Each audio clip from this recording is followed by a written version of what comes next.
الضربة الأولى في الزمالك والضربة الثانية في أمريكا. اضرب يا قفشة. مبروك للنادي الأهلي، مبروك لكل الأهلاوية، مبروك لمجلس إدارة النادي الأهلي، مبروك للجهاز الفني النادي الأهلي، مبروك للاعيبة النادي الأهلي اللي مفرح مصر. مصر بتفرح يا جدعان، النهارده مصر بتفرح. أنت هتقابل يا جدعان، احنا بنلعب في ليفل تاني. بس بالله عليك قبل أي حاجة، بالله عليك فعلا يعني اشترك بالله عليك، لايك حلو كده. عايزين الفيديو ده معلش يوصل ل 50 لايك يعني بعد إذنكم. بس اول حاجه هقول لصاحبه وحبيبي محمد عبد المنعم زميلي في الشغل، لان لولا النهارده لا كنت هتفرج على ماتش ولا كنت هطلع معاكم النهارده، لان هطلع اشوف ايه؟ مش هطلع اشوف حاجه، لان مفيش حاجه شفتها، فانا مش هطلع اتكلم. فمحمد عبد المنعم حبيبي وصاحبي اخويا يا محمد، والله بحبك في الله. بدل معايا الشيفت النهارده، عشان اطلع معاكم النهارده، وكلها حظ ان اشوف ماتش النادي الاهلي وسياتل الامريكي. بقول لك يا عم منعم شكرا، بقول لك يا محمد عبد المنعم شكرا. عقبال يوم الاربعاء، عشان انا برضه شغال الظهر. بالله عليك يا محمد، بالله عليك يوم الاربعاء حبيبي، اي يوم هتحتاجه انا تحت امرك فيه. نخش بقى على ماتش الاهلي وسياتل الامريكي. بص يا جدعان، بص، زكي عبد الفتاح طلع عنده حق في ايه؟ طلع عنده حق. الراجل ده قال لك من الدقيقه 60 البدني بتاع سياتل الامريكي هيقع فعلا. مش من الدقيقه 60، لا، انت من الشوط الثاني سياتل بتاع الشوط الاولاني بقى مختلف خالص. حتى قرارات كلها بتاعت اللعيبه ساعات بتطلع غلط، خصوصا اللاعب الكاميروني كان خايف قوي في الشوط الثاني. لو تلاحظ كده هتلاقي كده اي كوره بيخايف بيشوطها بره، بيتلجلج النهارده. بس اخد على كولر النهارده. التشكيل كان مش عارف يعني هتتوافقوا معاه ولا لا في الحته دي. التشكيل النهارده كان في حاجه مش مظبوطه، انك تغير الحته القدامانيه كلها.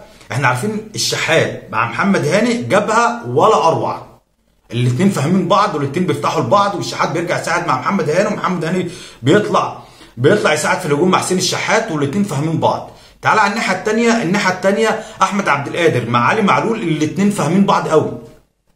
الاثنين يعني بص، يعني الاثنين يعني اللوز. ده بيطلع يساعد في الهجوم مع احمد عبد القادر هو علي معلول، واحمد عبد القادر بيرجع يساعد في الدفاع مع علي معلول. يعني بص تحس ان يعني فاهمين بعض. علي معلول احسن من طاهر مع علي معلول. بيرسي تاو مش قوي مع محمد هاني، لان لسه بيرسي تاو جاي من اصابه. بيرسي تاو بيلعب ماتشين 3 وبيقعد، فلسه مش واخدين على بعض. عشان كده احنا شفنا الشوط الاول للنادي الاهلي تحس ان هو مش موجود، تحس ان الفرقه الثانيه ما شاء الله يعني الحمد لله رب العالمين اللي خلص الشوط الاولاني 0-0. الاهلي مش عارف يمسك كوره. انا ما اتفرجتش على الشوط الاولاني قوي، لان طبعا معلش راجل على قد حالي، لا عندي اي بي تي في ولا عندي اس مش عارف سي ولا الكلام ده. انا راجل بتفرج على النايل سات. قالوا ايه فضلت واقفه. اتفرجت على النت عقبال بقى ما ظبطت البتاع ويقطع شويه ويجي شويه، فما لحقتش اتفرج على الشوط الاولاني. يعني نظره بالله عليكم، يعني خلوا على النايل سات الله يرضى عنكم. حتى اون تايم سبورت لما جت تذيع زعت لك على الارض، يعني ما حدش يشوف. انا ما يعني يا جدعان، طب لما تعملوا حاجه اعملوها صح، لما تعملوا حاجه يبقى اعملوها صح. يعني زيوا على النايل سات، يبقى الشعب المصري كله يشوف، بدل ما احنا كده متنطورين على القهاوي والنت بيضيع ويقف ويجي. فالنظره يا اهل الله بالله عليكم. نرجع للاهلي تاني.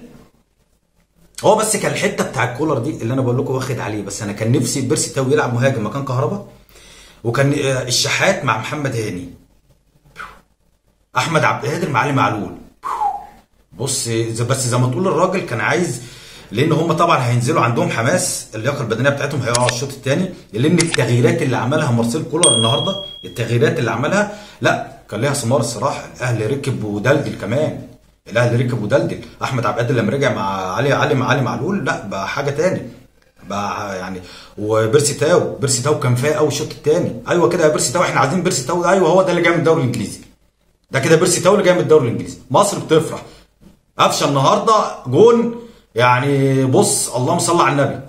كرة في العارضه راجعه له، على طول خبطت بقى، دخلت بقى بخبطه بحظ. الحظ ما بيجيش لفريق، عشان نبقى فاهمين، الحظ ما بيجيش لفريق تعبان، الحظ بيجي لفريق مجتهد. الاهلي كان متسيد الشوط الثاني، الاهلي كان متسيد الشوط الثاني. هيطلعوا بقى اصحابنا اللي يقول لك اصل ده مركز شباب امريكا، مركز شباب مش عارف ايه. احنا فاهمين الكلام ده، يقعدوا يقللوا منك. لا يا باشا، انا هلعب مع ريال مدريد في النهائي، في نص النهائي لكاس العالم للانديه. انا قبل كده لعبت بايرن ميونخ،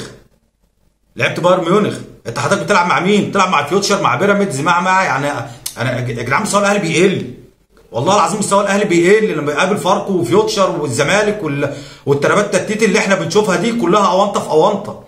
الاهلي كده مستواه بيقل. الاهلي عايز فرق تبقى يعني عشان يقدر ينافس الناس اللي بره دي، عشان يقدر ينافس يعني الناس اللي بره دي. يوم الاربعاء ان شاء الله احنا هنلعب ريال مدريد ماتش رسمي. كنا بنلعب بايرن ميونخ ماتش رسمي. سمعنا القطب الثاني بتاع الاهلي بيلعب؟ مفيش الكلام ده، لان هو ده محدود محلي. الاهلي بيقدم عظمه النهارده. الاهلي النهارده الشوط الثاني راكب ومدلدل رجليه. انا لا بطبل ولا انا لا بشوفه بقوله. الشوط الاولاني ما كناش لينا وجود حلو قوي، الشوط الثاني لا، الاهلي لعب، وخصوصا التغييرات. يا جدعان مارسيل كولر ده دماغه شغاله. اكاد اجزم يعني ان مارسيل كولر كان عايز، ده اللي بقى اللي انا حاسه وشايفه، مارسيل كولر عايز ياخد الحماس. طبعا هو ذاكر الفرقه دي حلو قوي، كان عايز ياخد الحماس بتاع الفرقه. عشان كده طاهر محمد طاهر بيدافع اكتر، يعني طاهر محمد طاهر بيدافع اكتر، قوي في الدفاع عن احمد عبد القادر. عشان كده نزل بقى المجموعه الحلوه دي في الشوط الثاني. ليه؟ اللياقه البدنيه بتاعت سيات الامريكي بتقع فبينزل ينشط. وفعلا هو ده اللي حصل. اول ما نزل قفشه مع احمد عبد القادر مع محمد شريف، الاهلي اختلف. احنا كنا بنباصي وبتاع، بس الاهلي اختلف، بقى في شراسه على الجون، الاهلي قدر يخطف جون. ليه؟ بس كان في بوادر، في بوادر بتقول ان الاهلي بيقرب. والله انا قاعد، والله معلش الدبان ابن الذين ده، انا قاعد والله العظيم عارف ان الاهلي ان شاء الله باذن الله يعني هيجيب جون. ليه؟ في بوادر بتقول الاهلي بيحاول يضغط، باص هنا. طبعا ديانج كان في الاخر كده تعب شويه، كان المفروض مارسيل كولر عشان تقدر تستخدمه في ريال مدريد كنت طلعته. بس يعني انا شايف ما فيش حد يقدر يعوض ديانج، لان ديانج قوي وبيقدر يقطع الكوره على طول، بيقدر يقطع الكوره. فديانج قوي، بس ديانج تعب النهارده. ديانج مصر بتفرح، اقسم بالله العظيم مصر بتفرح النهارده.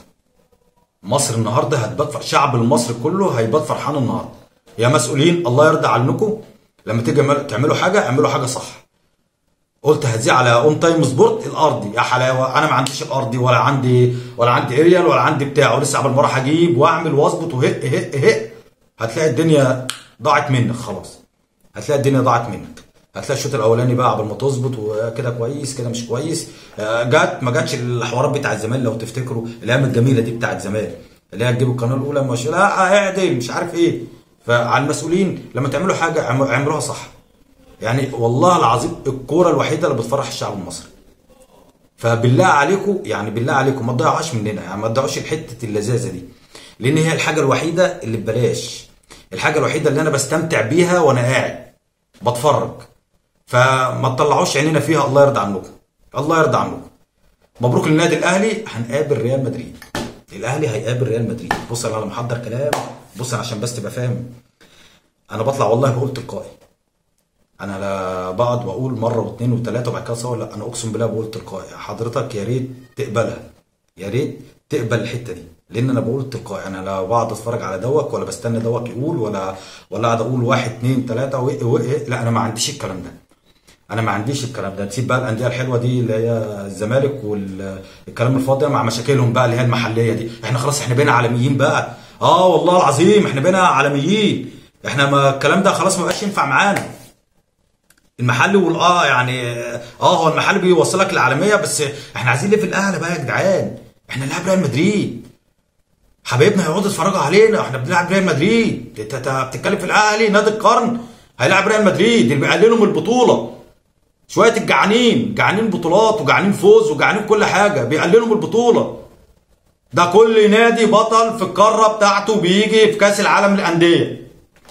يا شويه اللي ما بتفهموش الا ربنا رحمكم من العقل. البطوله دي كل قاره البطل بتاعها بيجي يلعب. يعني انا بطل افريقيا جه، بطل اسيا الهلال، منظم الوداد، بطل اوروبا مش عارف مين، بطل مش عارف ايه مش عارف ايه، كونكاكاف سياتل، الحاجات دي. ايه الحاجات دي؟ فكل بطل قاره بيجي بيلعبها، حضرتك بقى تقلل منها عشان انت مش عارف تروحها، دي بتاعتك. طبعا الناس الناس اللي هي بتشجع بتصدق او يقعدوا لك بقى خلاص مصر بتفرح، الاسعار مش عارف ايه، الكلام الفاضي اللي احنا ما يعني الكلام الفاضي اللي هو يعني ايه، الواحد بيقعد يضحك عليه. ده جوع، اقسم بالله العظيم ده جوع. انتوا عالم جعانه بطولات، جعانه بطولات. انا عارف ان انت بتحرق كده لما بتشوف النادي الاهلي بيوصل للعالميه، بتتحرق كده. معلش، انت شفت النادي الاهلي مع بايرن ميونخ، شفت الحفاوه، وشفت كان عملوا مقطع كده باللغه العربيه لعيبه النادي الاهلي، الثالثه شمال ورا مصنع الكراسي مش عارف ايه، الثالثه شمال بتهز الجبال. شفت النادي الاهلي الناس بتبص له ازاي؟ شفت التعليق المعلق العربي النهارده كان بيقول ايه على النادي الاهلي؟ يا كابتن محمود الخطيب تعظيم سلام، تعظيم سلام. مارسيل كولر تعظيم سلام. مجلس اداره النادي الاهلي تعظيم سلام. لعيبه النادي الاهلي تعظيم سلام. جماهير النادي الاهلي تعظيم سلام. المنظومه كلها الكرويه في النادي الاهلي تعظيم سلام، تعظيم سلام. لان بص يا جدعان، الاهلي ده مؤسسه، الاهلي ده مؤسسه، ما ينفعش والله ما ينفع. مصر بتفرح، مصر بتفرح، حرام عليك وتعبتونا. اذا عجبك الفيديو بالله عليك ما تبخل عليها باللايك والاشتراك وتفعل الجرس، وعايز الفيديو بالله عليك يوصل ل 50. انا بقول 50 لايك، انا بقول 50 لايك بالله عليكم، 50 لايك بالله عليكم. ويا ريت تقول لمحمد عبد المنعم حبيبي وصاحبي وصديقي يوم الاربعاء يا محمد سيب اخوك سيد حبيبك يتفرج على الماتش وبدل معاه. معلش انا عارف انا بتقل عليك يا محمد. والسلام عليكم ورحمه الله وبركاته.